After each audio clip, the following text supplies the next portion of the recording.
नमस्ते। आज देशमा देश विरुद्ध लामो समयदेखि एउटा अभियानमा संलग्न विदेशी एजेन्टहरूले संविधान दिवस मनाइरहेका छन् र विदेशीहरूको आक्रमणलाई नेपालको समग्र जीवन प्रणाली छेदविच्छेद पार्न उनले बनाएको रणनीतिलाई संस्थागत गरिएको वैधानिकता दिएको दिन हो। आज विश्वको समग्र भूराजनीति जो ध्रुवीकरण भइरहेको छ र नेपालको भूराजनीतिक सङ्कट जुन बिन्दुमा पुगेको छ, यो दुवै चिजलाई हेर्दा मलाई लाग्छ यो उनीहरूको अन्तिम उत्सव हो। अब 2072 पछिको संविधान जारी गरिएको दिन अन्तिम उत्सव हो। अब अर्को सालदेखि यिनीहरूले यो उत्सव मनाउन मैले चाहिँ सम्भव देख्दिनँ।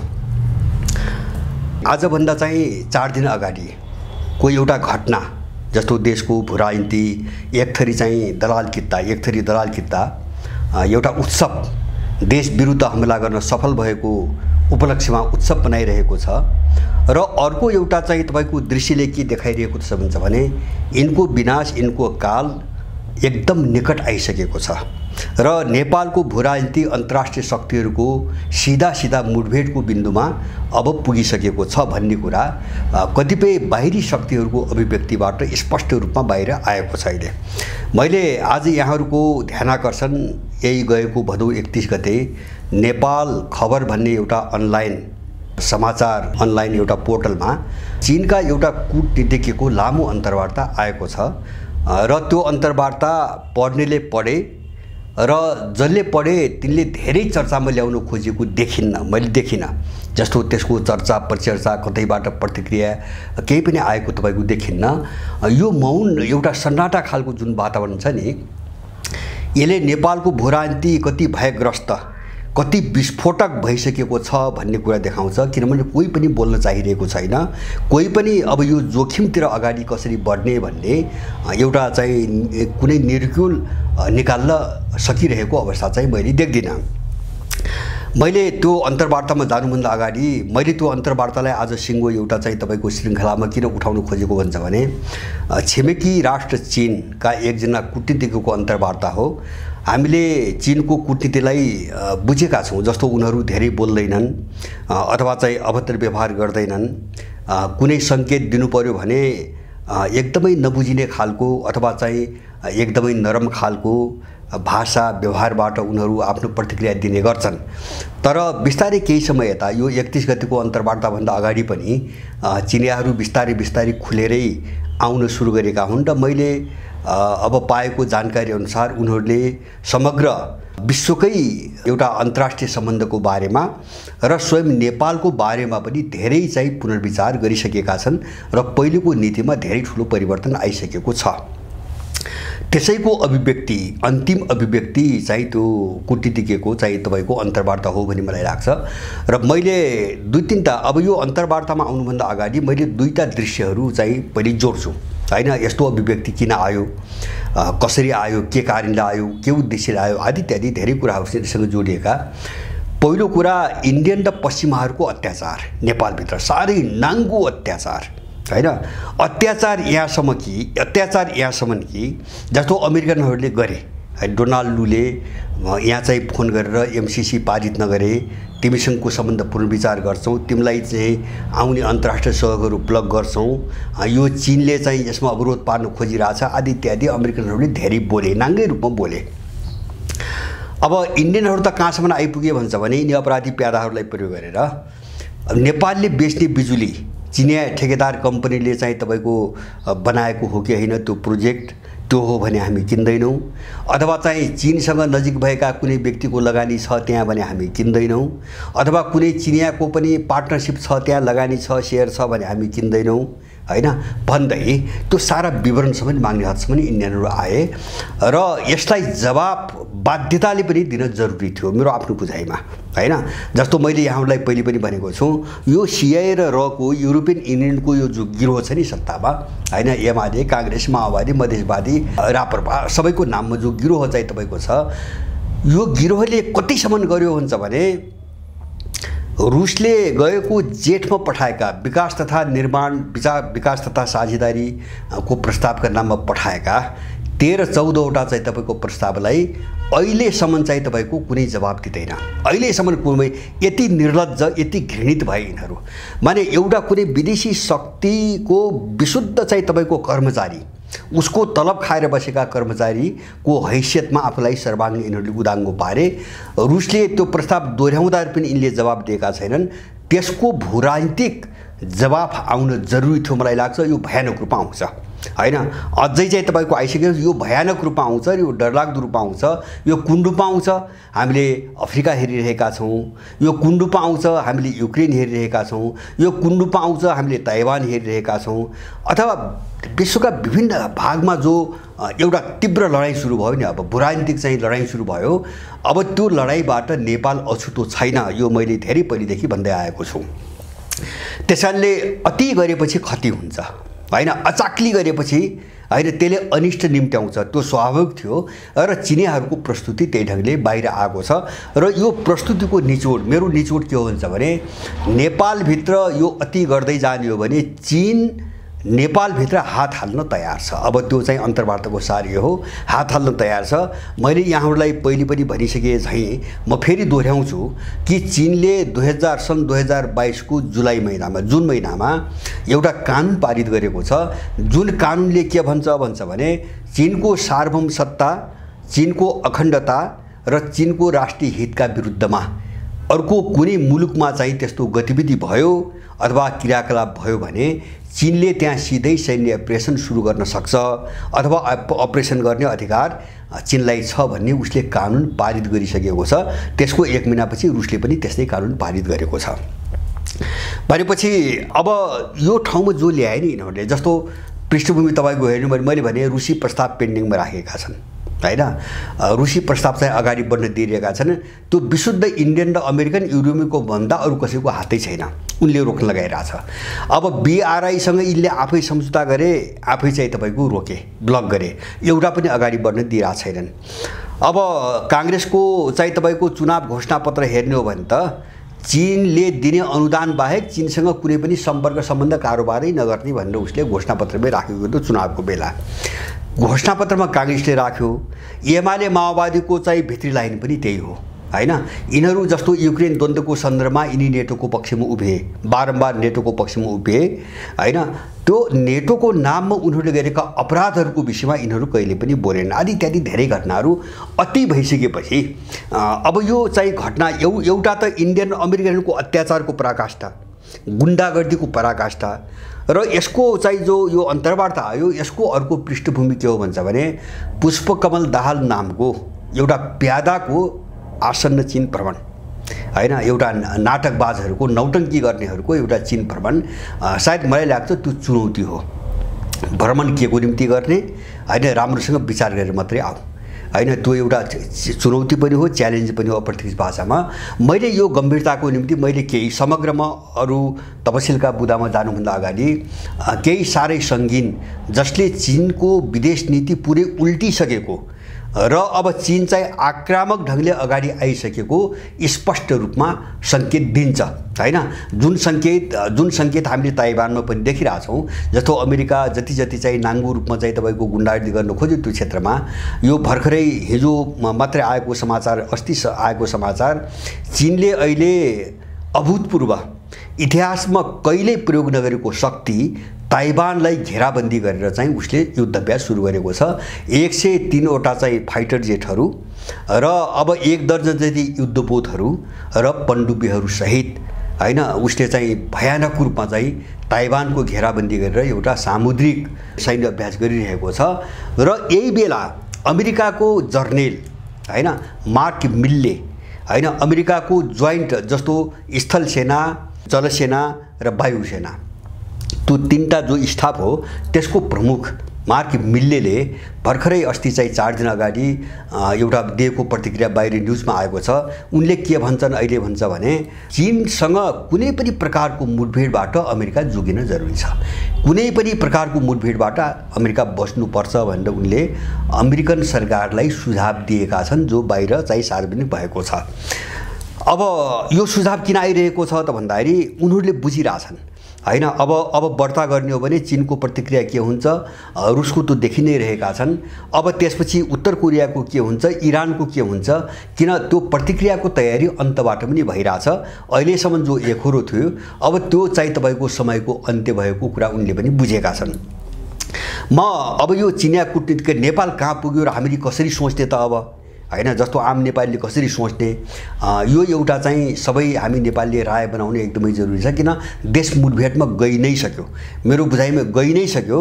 जब चाहिँ मुठभेडभन्दा बाहिरबाट अब यसको समाधान छैन भने हामी पनि त्यो मुठभेडको तयारीमा हामी जानैपर्छ, नेपाली जानैपर्छ। किन कार्यले केही पनि गर्दैन हैन, समस्याबाट भाग्ने, सङ्कटबाट भाग्ने, लडाइँबाट भाग्नेले केही पनि गर्दैन।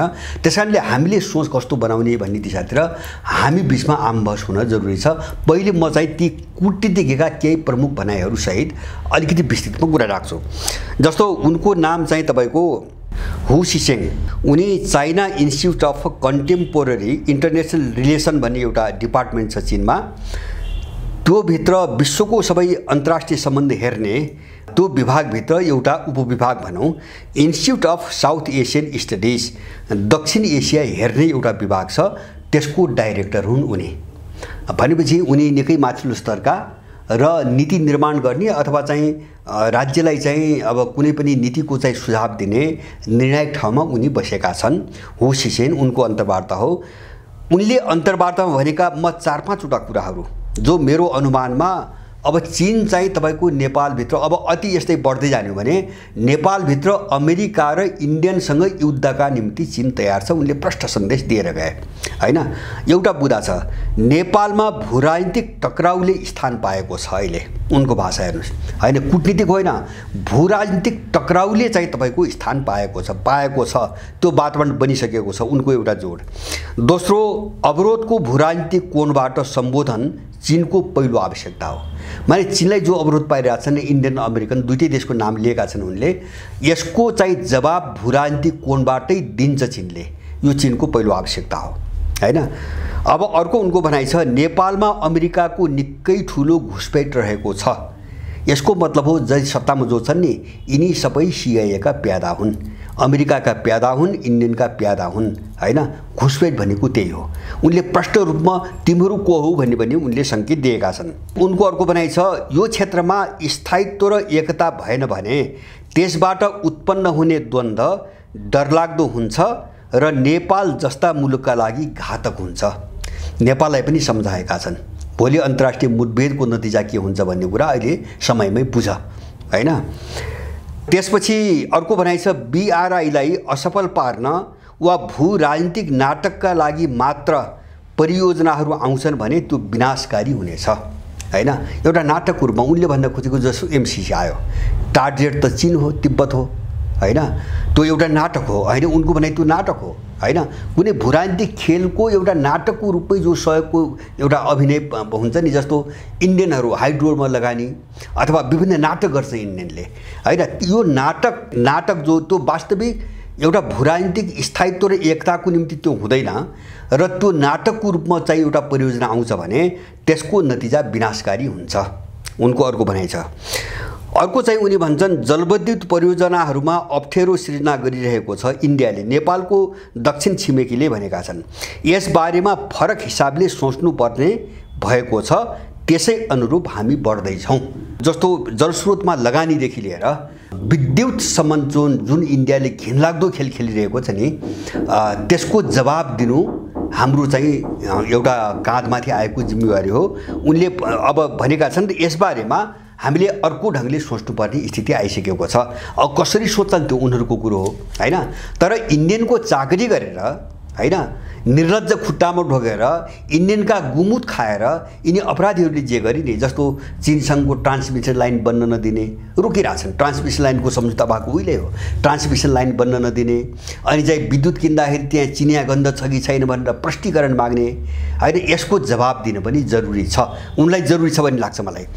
अब त्यसपछि अरू केही भनाएर राख्छु मैले। उनले भनेका छ, सी जिनपिङको भ्रमणको बेला र अहिलेको नेपालको परिस्थिति फरक छ। हेर्नुहोस् है कसरी हेरिरहेका छन्। माने सीको पाला हुँदाखेरिको भ्रमण हुँदाखेरिको 4 वर्ष अगाडिको नेपाल अहिले होइन होइन जस्तो उनले हेरिरहेछन्। युक्रेन मामिलामा खेलेको भूमिकादेखि लिएर अब चीन र रुसप्रति गरिरहेको व्यवहार सबै हेरिरहेछन् उनीहरू। अब त्यसपछि चिनिया पक्षले निर्माण गर्न चाहेको र लगानी गरेका जलविद्युत आयोजनाहरूमा अप्ठ्यारो सृजना गरिएको छ हैन। यो वास्तविकता हो।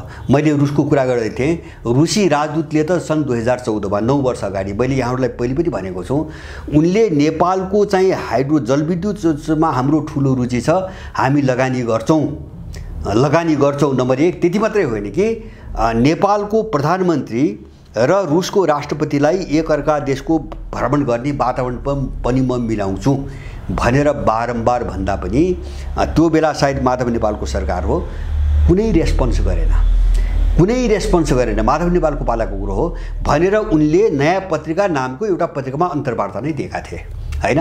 मैले त्यो सबै यहाँहरूलाई पहिले पनि भनेको छु।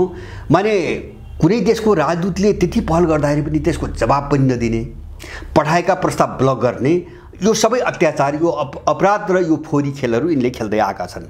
जलविद्युत आयोजनाबाट चिनिया पक्षलाई अलग गर्न खोजिएको छ।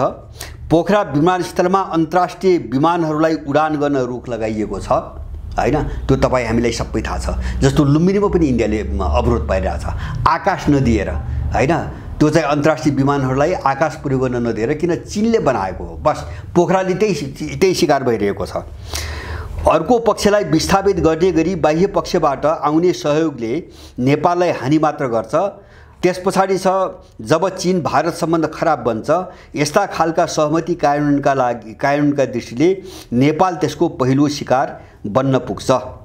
अहिले चीनलाई कमजोर बनाउन जे गर्न सकिन्छ त्यो गरिएको हो अहिलेको वातावरण। यो प्रसङ्ग अन्तिम प्रसङ्ग कहाँ हो भन्छ भने केही दिन अगाडि चिनिया राजदूत बोलेका थिए। जस्तो इन्डियन साम्राज्यवादीहरूको दरिद्रता हैन। जस्तो मैले अघि नै भने नि, अब यो चाहिँ हाइड्रो चाहिँ चिनिया ठेकेदारले बनाएको कि होइन त्यो प्रोजेक्ट, त्यहाँ कसो लगानी छ, म बिजुली नत्र किन्दिनँ आदि इत्यादि।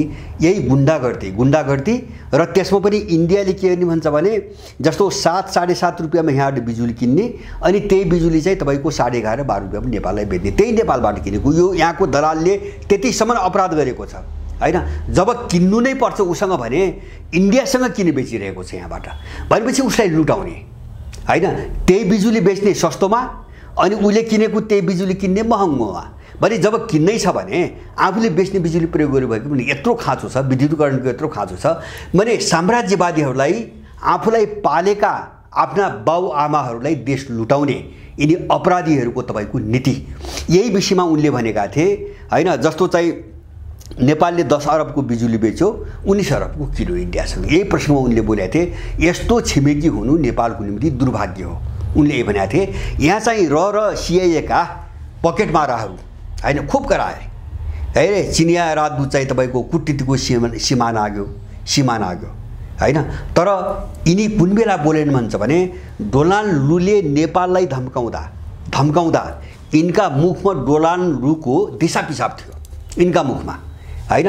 त्यो कूटनीतिक देशलाई धम्काउँदा कूटनीतिक चाहिँ दुराचार नदेख्ने र चीनले इन्डियाले गरेको वास्तविक दुर्व्यवहारलाई लिएर बोल्दा कूटनीतिक शिष्टाचार उल्लङ्घन गरेको देख्ने यहाँ केही पकेट माराहरू चाहिँ बरबराए हैन, विक्षिप्त भए परपरा। अहिले त्यही प्रसङ्गमा यिनले अन्तिममा भनेको नेपाललाई बदनाम गर्नको निम्ति यहाँ जे प्रोपोगन्डा गर्न खोजिएको त्यही गर्यो, वास्तविकता त्यही हो हैन। तपाईँको इन्डियनले यस्तो नाङ्गो नाच तपाईको कर्मचारी जस्ता चाहिँ आदेश दिन्छ, त्यो कूटनीतिक मर्यादाभन्दा बाहिर हुन्न नै। किन त यिनी त त्यसका बाउ हुन्, उनीहरू यिनका बाउ हुन्, यिनलाई जन्म दिने बाउ हुन्, यिनलाई गुमुत खुवाउने हैन उनका धाई आमा धाई बाउ हुन्। त्यसकारणले उनले जे गरे पनि चल्छ। यहाँ यिनले लाथाने पनि चल्छ हैन, यिनले चाहिँ तपाईँको जुत्ता सुँघाए पनि चल्छ, त्यो सामान्य चिज छ हैन।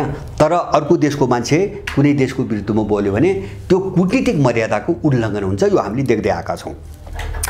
अब यो चिनिया उसको चाहिँ जो चाहिँ तपाईँको आयो, अब यसलाई मैले हाम्रो कोणबाट अब हेरौँ हामी कसरी सोच्ने त हैन। मैले भने नि एउटा कुरामा सबै नेपाली प्रश्न हुनुपर्छ। अब नेपालभित्र अन्तर्राष्ट्रिय शक्तिको मुठभेड हुन्छ। अब यसमा हामीले भ्रम कति पनि नपालौँ। किन भन्छ भने म त्यो कुन कोणबाट पाल्दैन भ्रम पाल्नुहुन्न भन्छु भने जो यहाँका जो प्यादा छन् नि, इन्डो पश्चिमा शक्तिका जो कर्मचारी छन्, सुराकी छन्, यिनीहरूले चाहेर पनि यसलाई रोक्न सक्दैनन्। जस्तो यिनले त त्यो खाएका छन्, उनले हुर्काएको, उनले पालेको, उनले सत्तामा ल्याएको यो अपराधिक कित्ता हो, ग्याङ हो। त्यसकारणले गर्दाखेरि त्यो खुवाएको चिज त उसले त असुल्छ अब, र यिनी नाइ भन्न सक्ने अवस्थामा छैनन्। किन नाइ भन्ना दिन यिनले चाहिँ सिधै दिन्छन्। त्यसकारणले गर्दाखेरि तपाईँको जब नाइ भन्न जब मिल्दैन अनि त्यसपछि अब लड्ने कि नलड्ने त्यो उनको निर्णयको कुरा हो। यहाँका चाहिँ तपाईँको प्यादाहरूको हातको कुरा भएन त्यो, होइन। जस्तो अमेरिकन इन्डियनहरू अब हामी लडेर सिद्धिन्छौँ भन्ने भयो भने नलड्न पनि सक्छन्, होइन भने मुठभेड हुन्छ। अब यसलाई रोक्न सक्ने अवस्थामा छैनन्। मुठभेडको निम्ति रुस र चीन पनि तयार छन्, होइन। यो सबै अभिव्यक्तिबाट बाहिर सार्वजनिक भइसकेको छ। यस्तो अवस्थामा तपाईँ हामीले विशेष गरेर मेरो आफ्नो बुझाइ के हुन्छ भने समग्र मैले विश्वलाई हेरेर भन्दैछु, लडाइँ कहाँ चलिरहेको छ, कुन मुद्दामा चलिरहेको छ, के का निम्ति चलिरहेको छ। यदि यसको गहिराई बुझ्ने हो भने अहिलेको समयमा असंलग्नता, तटस्थता जस्ता बकवासबाट हामी जोगिनुपर्छ, होइन।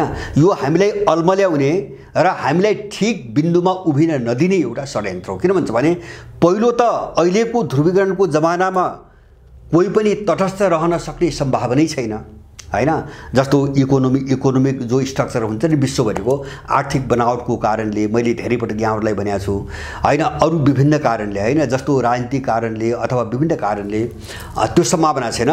त्यसमा पनि नेपाल त कस्तो हो भन्छ भने एक थरी शक्ति छन् इन्डो पश्चिमा जसले नेपाललाई यस्तो बनायो। यो विषयमा सबै नेपाली प्रष्ट हुनुपर्छ।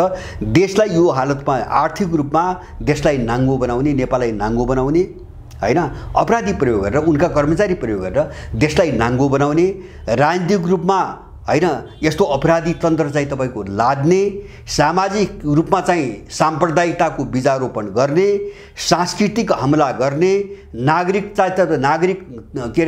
नागरिकताको अति जति पनि समस्या छन्, होइन, सीमा जति पनि समस्या छन्, यो सबै समस्या, होइन, चाहे तपाईँको हत्याकाण्ड भनौँ, सबै हत्याकाण्डका श्रृङ्खला पनि सबै इन्डो पश्चिमा शक्तिले गराएको हो। यसमा प्रत्येक नेपाली प्रष्ट हुनुपर्छ। यदि यो हो भने, यदि यो कसैले मान्छ भने र देशभक्त हो भने मान्छ, किन सबै अनुभव छ, सबै देखाएको छ, हामी सबैले भोगेका छौँ, होइन। इन्डियन, अमेरिकन र युरोपियनले नेपाललाई कस्तो बनाए, के गरे, यहाँ सबै हामी देखिरहेका छौँ, अहिले पनि हेरिरहेका छौँ। यदि कुनै देशभक्त छ र यो वास्तविकता हो भनी महसुस गर्छ भने यिनीसँग लड्नको निम्ति यिनले जसलाई शत्रु भनेका छन् उनीहरूसँग नजिक हुनु र मिल्नुको विकल्प छैन, होइन भने नेपाल चाहिँ बच्दैन। त्यसकारणले मैले नेपालको अझ विशेष भूराजनीतिमा तटस्थता र असंलग्नताका जस्ता बकवासहरूबाट जोगिनुपर्छ भन्दै आएको छ, होइन। अब एउटा छ यो अपराधिक कित्ता, घोषित रूपमै अपराधिक कित्ता, जो अर्को एउटा छ उदाङ्गो नभइसकेको, होइन। हामी त्यो पाटोमा पनि हेरौँ। किन भन्छ भने देश चाहिँ तपाईँको अब युद्धमा गइसक्यो, मुठभेडको सङ्घारमा देश चाहिँ पुगिसक्यो। त्यसकारणले हामीले यस्ता चिजहरूलाई गुमराहमा पारेर लिपापोती गरेर चाहिँ अब पार लागिँदैन। किन सबै नेपालीले यथार्थ के हो पहिले त तथ्य बुझ्नु पर्यो। तथ्य नै हामी बुझ्दैनौँ, होइन। हामी तथ्यलाई समात्नै सक्दैनौँ भने हामी केही बुझ्दा पनि बुझ्दैनौँ, हामी केही गर्दा पनि गर्दैनौँ। त तथ्यलाई काट्न सकिन्न, त्यसलाई इन्कार गर्न सकिएन। हो, तथ्यलाई चाहिँ गलत ढङ्गले व्याख्या गर्न सकिएला, व्याख्यामा चाहिँ मत बाँच्न सकिएला, तर तथ्य एउटै हुन्छ। त्यो तथ्य भनेको तथ्य हो। तथ्य के हुन्छ भने नेपाल भाड्ने अमेरिकन, इन्डियन र युरोपियनहरू हुन्। यो एउटा वास्तविक तथ्य हो। अब यो तथ्य हो भने यिनलाई लखेट्नुको निम्ति हामी के गर्ने त भने अर्को शक्तिसँग कोअपरेसन, अर्को कुनै पनि विकल्प छैन हामीसँग। माने अब यो कोअपरेसनलाई भाड्नको निम्ति अर्को दोस्रो कित्ता यहाँ चाहिँ सक्रिय छ, होइन। म एक दुईवटा उदाहरण दिन्छु। म एक दुईवटा त्यो एक्सपोज नभएको तत्त्व, त्यो एक्सपोज नभएको तर त्यही इन्डो पश्चिमा शक्तिको खाएर उनको निम्ति काम गर्दै आएको एउटा मुकुण्डोधारी तबका अर्को छ, उसले गुमराहमा पार्छ। गुमराहमा कस्तो पार्छ भन्छ भने जस्तो पोलराइजेसन नहोस्, ध्रुवीकरण नहोस्, होइन। जस्तो विश्व ध्रुवीकरणको एउटा हिस्सा त हामी पनि हो, होइन, नेपाली पनि हो, नेपाल पनि हो। त्यसकारण यो ध्रुवीकरणमा नेपालको मान्छे इन्डो पश्चिमा शक्तिका विरुद्धमा खडा नहोस्, त्यसलाई रोक्नुको निम्ति त्यो तत्त्वले के गरिरहेछ, होइन, पुरै भ्रमित खालका चाहिँ व्याख्या गर्छ। व्याख्या के गर्छ भन्छ भने जस्तो एमसीसीको बहस हुँदाखेरि एउटा कुरा आएको थियो, जस्तो यो अन्तर्राष्ट्रिय चाहिँ तपाईँको सङ्घर्षमा चलखेलमा हामी बिचमा पर्नु हुँदैन, हामीले एमसीसी पनि रिजेक्ट गर्ने, बीआरआई पनि रिजेक्ट गर्ने हो। यो कोणबाट आइरहेछ, अर्को दलाल किता यो कोणबाट आइरहेछ। अब किन मैले यो दलाल किता हो मैले किन भनेको भन्छ भने बीआरआई र एमसीसी एउटै हो कि होइन, होइन हामी त्यहाँ जानुपर्छ। जस्तो एमसीसी उनले जबरजस्ती होइन त्यसका सम्झौताका प्रावधान तपाईँ हामी सबैलाई थाहा छ र उसले चाहिँ त्यसलाई लादोको निम्ति कति शक्ति प्रयोग गर्यो, कति धाक धम्की दियो र त्यो कुन प्रयोजनको निम्ति आइरहेछ त्यो सबैलाई थाहा छ, होइन। बीआरआई त्यो होइन। बीआरआई के हो भन्छ भने विकास, कनेक्टिभिटी, निर्माण, उत्पादन लगायतका क्षेत्रमा होइन संसारलाई सबैलाई जोड्ने चिनियाहरूको एउटा फ्रेमवर्क हो, विकासको एउटा फ्रेमवर्क हो। तपाईँलाई इच्छा लाग्छ जानुस्, लाग्दैन नजानुस्, कुनै एउटामा मन लाग्छ सम्झौता गर्नुस्, लाग्दैन अर्कोमा लाग्दैन नगर्नुस्, होइन। कसैको शर्तमा जस्तो अमेरिकन कानुन लागू हुने भने चाहिँ एमसीसी गराएको छ नि, न यहाँ चिनिया कानुन लागू हुने कुरा छ। द्विपक्षीय हितको निम्ति, फाइदाको निम्ति कुन चाहिँ क्षेत्रमा चाहिँ सहकारी गर्न सकिन्छ अथवा चाहिँ संयुक्त लगानी गर्न सकिन्छ अथवा के गर्न सकिन्छ गरौँ, उसको प्रस्ताव हो। अहिले 153 देश जोडिएका छन्, विश्वका 153 देश जोडिएका छन्। त्यसैले बीआरआई विकासको एउटा फ्रेमवर्क मात्रै हो, फ्रेमवर्क मात्रै हो। एमसीसी जबरजस्ती धम्कीपूर्ण हिसाबले लादिएको र अमेरिकी कानुन लाग्ने, अमेरिकन सेना नेपालमा मार्च गराउने उद्देश्यले चाहिँ तपाईँको ल्याइएको एउटा प्रोजेक्ट हो, मिलिटरी प्रोजेक्ट हो। त्यसकारणले तपाईँको तटस्थ रहने नाममा यो गिरोहले होइन, यो बौद्धिक मुकुण्डो लगाएको यो गिरोहले के गर्ने यहाँ खोजिरहेछ भन्छ भने तटस्थ रहने नाममा होइन यता पनि कटाउने, राम्रोतिर पनि कटाउने। किन नराम्रो पक्षको ओगात गर्दाखेरि नाङ्गिन्छौ। एमसीसी जिन्दाबाद भन्दा एक्सपोज उसको मुकुण्डो उघ्रिन्छ। त्यसकारणले जब एमसीसी हुन्न त्यसको विरुद्धमा जनमत छ भने यता पनि काट्दिने, अर्कोतिर पनि काट्दिने, होइन। जस्तो रुससँगको सम्बन्ध पनि कटाइदिने, चीनसँग पनि कटाउने, पाकिस्तानसँग पनि कटाउने, होइन। अब श्रीलङ्कासँग पनि कटाउने, बङ्गलादेश जहाँ जो चाहिँ इन्डिया र चाहिँ अमेरिकन युरोपियनलाई मन पर्दैन सबैसँग सम्बन्ध कटाइदिने, यो खेलले आइरहेको छ एउटा तब्का। यस्तै अर्को एउटा बहस आएको छ, यहाँ बहस भयो धेरै, एसपीपी र जीएसआई। चीनले ग्लोबल सेक्युरिटी इनिसिएटिभ भन्ने एउटा प्रस्ताव अगाडि सारेको छ, होइन। त्यही प्रस्ताव अन्तर्गत उसले इरान र साउदीको बिचमा कूटनीतिक सम्बन्धको पुनर्बहाल गरायो र त्यसको धेरै ठाउँमा कार्यान्वयन भइरहेको छ। विशेष गरेर मध्यपूर्वमा त्यो ऐतिहासिक रूपमा अभूतपूर्व रूपमा सफल भयो र अब त्यो प्रस्ताव चीनले विश्वको निम्ति सारेको छ। अब यहाँ के मान्छे भन्छ भने एसपीपी सम्झौता पनि गर्न हुन्न अमेरिकासँग, जीएसआईमा पनि सामेल हुनुहुन्न, होइन। तर यिनले के भन्दैनन् भन्छ भने एसपीपी अमेरिकाको मिलिटरी सैन्य सम्झौताको प्रस्ताव हो, जुन प्रस्ताव अन्तर्गत अमेरिकन सेना नेपालमा आउन खोजिरहेको छ र यहाँ बस्ने, यहाँ क्याम्प बनाउने। त जीएसआई के हो? जीएसआई त्यही हो, चिनिया सेना नेपालमा ल्याउने कुरा हो। यी अन्धाहरूले त्यो जीएसआईको त्यो चाहिँ प्रस्ताव पढाएको छैन, होइन।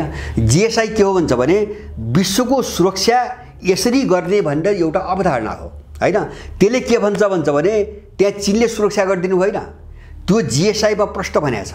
तित्तो राष्ट्रसङ्घको संसारका सबै द्वन्द्वहरू र संसारका सबै देशको सुरक्षा राष्ट्रसङ्घको नेतृत्वमा हुनुपर्छ, एक। र दोस्रो राष्ट्रसङ्घको जो घोषणापत्र छ त्यो घोषणापत्र र त्यसले बनाएका अन्तर्राष्ट्रिय कानुनहरूबाट संसारको सुरक्षाको चाहिँ समाधान गर्नुपर्छ। त्यो अवधारणामा अमेरिकाको सुरक्षा पनि छ, रुसको पनि छ, चीनको पनि छ, इन्डियाको पनि छ, नेपालको पनि छ, अफ्रिका, ल्याटिन अमेरिका सबैको सुरक्षालाई ग्यारेन्टी कसरी गर्ने, यसरी जानुपर्छ भन्ने त्यो प्रस्ताव हो। कसरी त्यो एसपीपीसँग एउटै हुन सक्छ, होइन। यसको मतलब के हो भन्छ भने इन्डो पश्चिमाहरूको मोनोपोली यथावत राख्ने भने हो, होइन। जस्तो राष्ट्रसङ्घको नेतृत्वमा भएपछि त त्यहाँ कुनै एकल देशको प्रभुत्व हुने भएन नि, र अन्तर्राष्ट्रिय कानुन अनुसार सुरक्षाको ग्यारेन्टी गरिदियो भने नेटोको नाममा वा कुनै देशको नाममा मनभरि हमला गर्न त पाइएन नि। अब त्यसरी संसारको सुरक्षा गर्नुपर्छ भन्ने कन्सेप्ट अघि सारेको चिजलाई एसपीपीसँग तुलना गरेर, होइन, जो यहाँ मानसिकता गिजल्न खोजिरहेछन् नि तिनी उनकै मान्छे हुन्। हामी त्यहाँ सावधान हुनु जरुरी छ, होइन।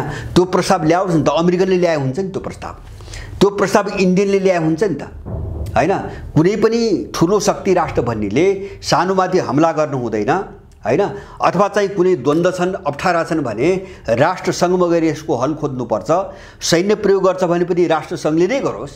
काहीँ चाहिँ सेना प्रयोग नगरिकन समस्या समाधान नहुने स्थिति छ भने त्यो राष्ट्रसङ्घले नै गरोस्। त्यो के नराम्रो अवधारणा हो त्यो हैन। कहाँनिर चाहिँ तपाईँको चीनको चाहिँ गलत नियत देख्यो राष्ट्रसङ्घलाई धुरीमा राख्ने भन्ने कुराले लिएर। त्यस कारणले यस्ता अफवाहहरू फैलाएर हैन यिनीहरूले के गरिरहेछन्, यहाँ चाहिँ तपाईँको जो इन्डो पश्चिमा शक्तिको जो हालत कमजोर भइरहेको छ नि, यसलाई कसरी चाहिँ तपाईँको सुरक्षित रक्षा गर्ने भन्ने एउटा खेलमा यो दोस्रो तबकाको एउटा दलालकिता लागिरहेछ। र त्यसैको एउटा कडी अस्ति राजदूत विरुद्धका जो विष बमन गरे नि केही दलालहरूले हैन, पकेट मारहरूले, अभिव्यक्तिहरू केही पनि होइन।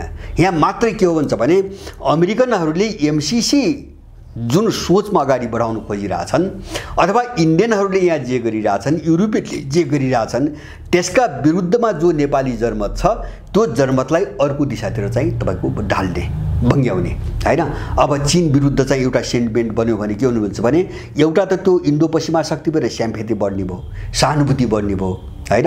अर्को दोस्रो त्यसले के काम गर्यो भन्छ भने मान्छेको ध्यान चीनका विरुद्धमा केन्द्रित गरिदिएपछि अब यताबाट ध्यान हट्ने भयो र उनले खुरुखुरु आफ्नो भित्रको योजना अगाडि बढाउने मौका पाउने भए। यो खेलको निम्ति त्यो हवा चलाइयो हैन। यिनले भन्नु न त, यिनले के भन्नु भने इन्डियाले चाहिँ तपाईँको चिनिया ठेकेदारले बनाएको हैन हाइड्रो प्रोजेक्टबाट आएको बिजुली किन्दिन अथवा चाहिँ त्यहाँ कसको कसको सेयर छ हामीलाई विवरण देऊ, त्यो कुटनीतिको हो कि हैन। तिनको पिताले भनेको त्यो कुटनीतिको हो कि हैन, उनीहरू किन बोल्दैनन् हैन, उनीहरू त्यसको निन्दा किन गर्दैनन्। यसैबाट पनि एक थरी चाहिँ प्रत्यक्ष रूपमा नाङ्गो भूमि खेलिरहेको एउटा गिरोह, देशविरोधी गिरोह र अर्को चाहिँ तपाईँको मान्छेलाई चाहिँ भ्रमित पार्ने, दिग्भ्रमित पार्ने र उल्टा चिजहरूलाई चाहिँ एउटै ठाउँमा जोडेर चाहिँ एउटै किसिमले व्याख्या गरिदिने। यो दुईटा चिजबाट जोगिन एकदमै जरुरी छ। मैले किन भन्छ भने मैले यो किन भन्दैछु भन्छ भने हामीले अब छुट्टी पाउँदैनौँ हैन। यो भूराजनीतिक ध्रुवीकरणमा हामीले छुट्टी पाउँदैनौँ हैन। यहाँ तटस्थ भएर पनि केही लाग्दैन, असंलग्नताको कुनै अर्थै छैन, अहिलेको दुनियाँमा कुनै अर्थै छैन। त्यसकारणले हामी जे समस्यामा झेलेका छौँ यसको समाधानको निम्ति हामी एउटा कित्तामा उभिनै पर्छ। त्यो कित्ता भनेको के हो भन्छ भने हामी माथि आक्रमण गर्ने जो आक्रमणकारी शक्तिहरू छन् तिनलाई यहाँबाट लखेट्नको निम्ति अर्को पक्षको सहयोग हामीले जुटाउनै पर्छ। र भोलि त्यस्तो दिन आउनेछ, भोलि त्यस्तो दिन नेपालमा आउनेछ, मलाई लाग्छ आइ नै सक्यो हैन। जस्तो चाहिँ आइ नै सक्यो। मैले के भन्दैछु भोलि इन्डियन सेना आउला, अमेरिकन सेना आउला रे, उनले त्यो दिशामा छन्, लागिरहेछन्। अनि के हामी हेरिबसौँ? हाम्रो देशमा विदेशी सेना आएको हेरिबसौँ? निश्चित रूपमा यसलाई लखेट्न हामी कहाँ जानुपर्छ भन्छ भने चीन चाहिँ तपाईँको तिनीसँग चाहिँ टक्राउमा उत्रियो भने हामी त्यसलाई सहयोग गर्ने ठाउँमा हामी पुग्नै पर्छ। यिनलाई निकाल्नु भने पनि हामी त्यो ठाउँमा जानै पर्छ र हामीले चीन र रुसलाई खुला रूपमा सम्बोधन गर्नुपर्छ। हात हाल यिनलाई यहाँबाट मेटाउनै पर्छ, यिनलाई यहाँबाट मेटाउनुपर्छ, नत्र हाम्रो देश सुरक्षित हुँदैन। हामी त्यस्तो ध्रुवीकरणको चाहिँ एउटा सङ्घारमा पुगिसकेको हुनाले यस्ता चिजहरूलाई बडो आदर्शवादी एक थरी मान्छे भगाउन खोजिरहेछ नि। किन हामीले यथार्थ कुरो गर्नुपर्छ, वास्तविक कुरो गर्नुपर्छ। रियालिटी भन्छ नि, यथार्थ जे हो त्योभन्दा बाहिर भट्किएर कुनै पनि चिजको समाधान हुँदैन। त्यसकारणले अहिले चाहिँ चिनिया कूटनीतिको जुन अन्तर्वार्ता आयो अब मलाई के लाग्छ भन्छ भने त्यो चिनिया सरकारको चिनिया राज्यको नीति नभएर त्यो जिम्मेवारीमा बोकेको मान्छे बोल्दैन, बोल्न पनि मिल्दैन, कोही बोल्दा पनि बोल्दैन। त्यसकारणले गर्दाखेरि मैले स्वागत गर्छु, मैले प्रष्ट रूपमा स्वागत गर्छु। यो जरुरी थियो र यसै गरी रसियनहरू पनि आउनुपर्छ, मेरो भनाइ त्यो पनि छ। किन भन्छ भने यिनको गुण्डागर्दी र यिनको अपराधले सीमा नागिसकेको छ, सीमै नागिसक्यो। यति नाङ्गो, यति विभत्स, यति कुरूप र यति निर्लज्ज छ कि यिनीहरूको हैन। मलाई लाग्छ तब नेपालमा जो सत्तामा बसिया छन् नि यिनी अमेरिकन र इन्डियन अपराधी हुन् कि यिनी नेपालमा जन्मेका मान्छेहरू अब छुट्याउन नसक्ने भइसक्यो। त यस्तो अवस्थामा हामीले हेर्ने के हो भन्छ भने आदर्श खोक्रा र काल्पनिक आदर्शबाट बचेर हामी देशको रक्षा कसरी जाने भन्ने कोणमै हामी सोच्न सुरु गर्नुपर्छ र हामीले यो लडाईँ बेहोर्नै पर्छ। र मैले त भन्छु चीनले अहिलेसम्म जो एउटा गज्याङ बज्याङको चाहिँ तपाईँको एउटा नीति देखिन्थ्यो, संसारैभरि देखिन्थ्यो हैन, नेपालमा पनि देखिन्थ्यो। मैले धेरै पहिले भनेको थिएँ उनीहरूले एक दिन पाठ सिक्नै पर्छ हैन, किन उनको शान्तिपूर्ण कूटनीति, मुलायम कूटनीति हैन, अथवा शिष्ट कूटनीतिको नाममा हैन तपाईको केही गर्दै नगर्ने, किन राजनीतिक लडाईँ त्यस्तो कूटनीतिले चल्ने कुरा थिएन। र त्यसमा पनि विश्वको अहिलेको यस्तो कटुतापूर्ण ध्रुवीकरण, यस्तो शत्रुतापूर्ण ध्रुवीकरण, एउटा युग र अर्को युगका बीचको यत्रो टकराउ हैन, एउटा सभ्यता र अर्को सभ्यता बीचको यत्रो मुठभेड हैन, यो शान्त कूटनीति, चाप्लिसीपूर्ण भाषा हैन, यसबाट चाहिँ समाधान हुने कुरा थिएन हैन। यो टकराउमा जानै पर्थ्यो, त्यो टकराउको दिशामा गयो। सबभन्दा राम्रो पाटो यही हो। त्यो राम्रो पाटो के अर्थमा भयो हुन्छ भने अब हामीले सरल र सहज एउटा राम्रो ढङ्गले यसको समाधान गर्न सक्ने हालतमा छैनौँ, किन सत्तामा अहिले पनि अपराधी तत्त्व छ, देशद्रोही तत्त्व छ। यससँग लड्नुपर्छ, यसलाई विस्थापित गर्नको निम्ति यससँग लड्नुपर्छ। यो भूराजनीतिक टकराउले देशभक्तहरूलाई अब ऊर्जा दिन्छ र सबै अगाडि बढ्नुपर्छ। त्यसकारणले अब चिनिया कूटनीतिकबाट जुन एउटा सङ्केत मात्र होइन, त्यो सन्देश पनि हो जुन आएको छ, यो चाहिँ एउटा लडाइँकै तयारीको सन्देश हो। प्रत्येक नेपाली यो तयारीमा अब लाग्नै पर्छ र जसरी पनि यो नेपालको भू राजनीतिमा त एउटा गुण्डागर्दी गर्ने जो साम्राज्यवादीहरू छन्, यिनको सामना अब गर्नै पर्छ। यसमा कसैले पनि भ्रम नपारौँ, मेरो सबैसँग विशेष अनुरोध छ।